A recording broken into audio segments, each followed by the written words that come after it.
There's 8 grandmasters, but pretty much all of them have hit 2600 feet 8 or 2650 feet 8. So like quality, very high average as well. So I'm kind of convincing myself a little bit, but like Fear is probably the underdog out of the 8, if you ask me. But the remaining 7, anyone could qualify. I mean, Marzin has shown a really high level. David Anton is 2650, like very steady, strong grandmaster. Hassan, Grisha, yeah.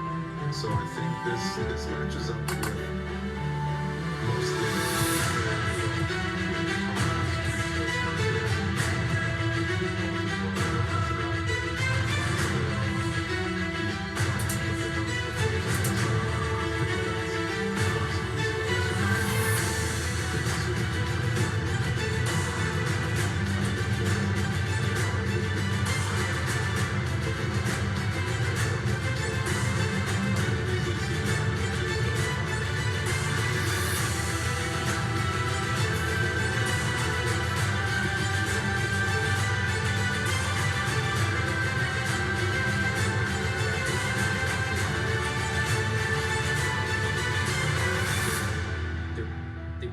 Overperform in different aspects. So Merzen, when he plays over the board, especially at World Blitz, World Rapid, as we just saw recently in New York, I feel like that's the tournament that he shows up every single time. He outperforms his rating, he outperforms his peers, those above him, and I mean, you can show up to the World Blitz and play against the world's best.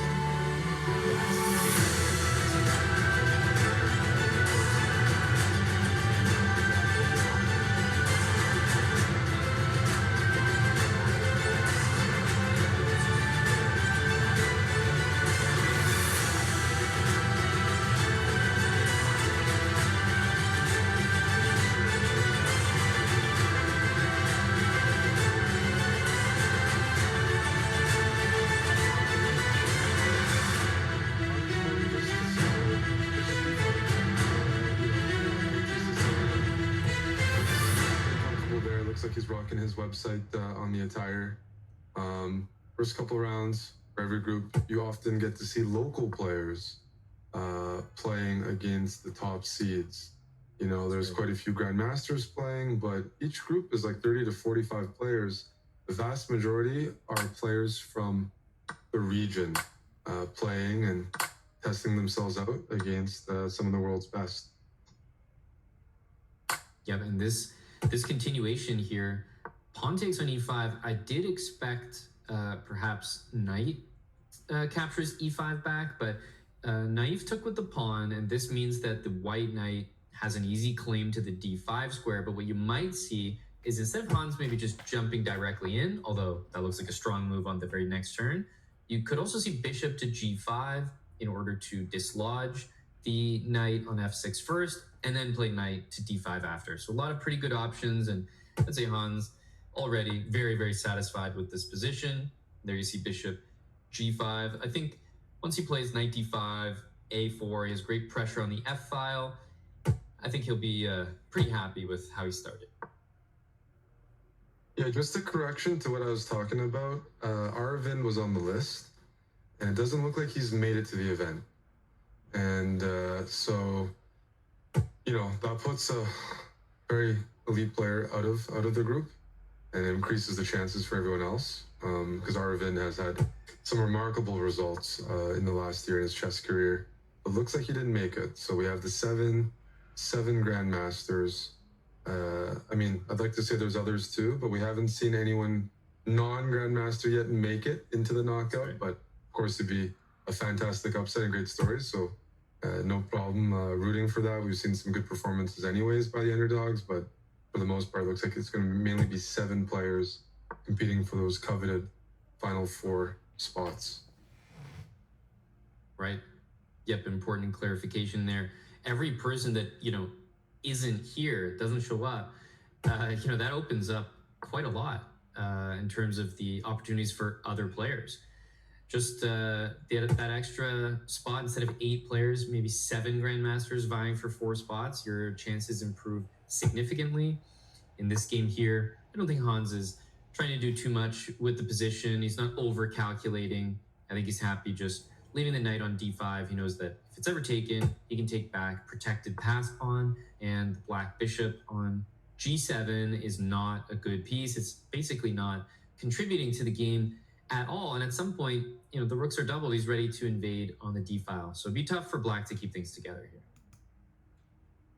Yeah, this is these kind of positions are very tough to play. Your bishop is blocked on g7.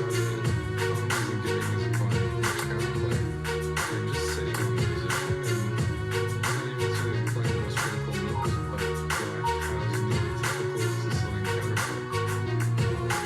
Look at the queen, look at the rook on f7 and f3.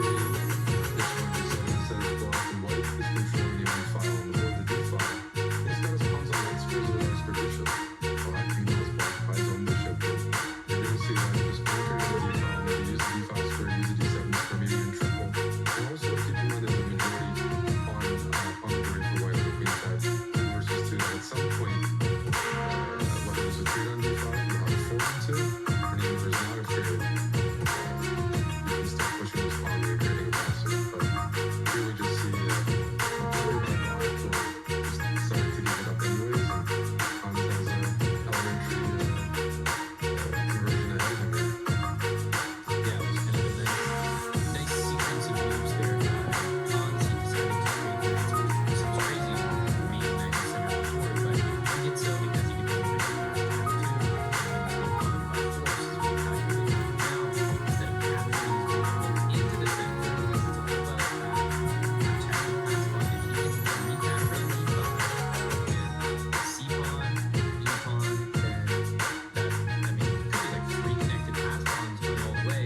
f5, and this might be perhaps the final blunder here, although, there's a few moves for black. If he can find them, I'm sure that he will with that one. The rook takes d6, the rook on f8 falls in the end, right? The queen d6, bishop d6, and you end up down in exchange. That's going to be it. Yeah, the comfortable first round for Hans by the looks of it, and not too much time or energy expended in this one. The entire event so far without any incredible upset in round one, and this game is stable.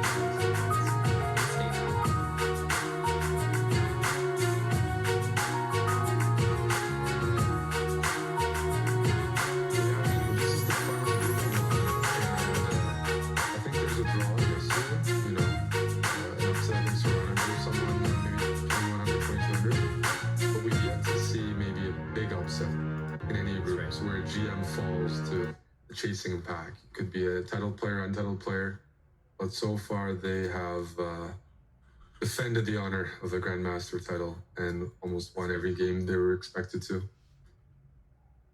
Yeah, and we're taking a look now at a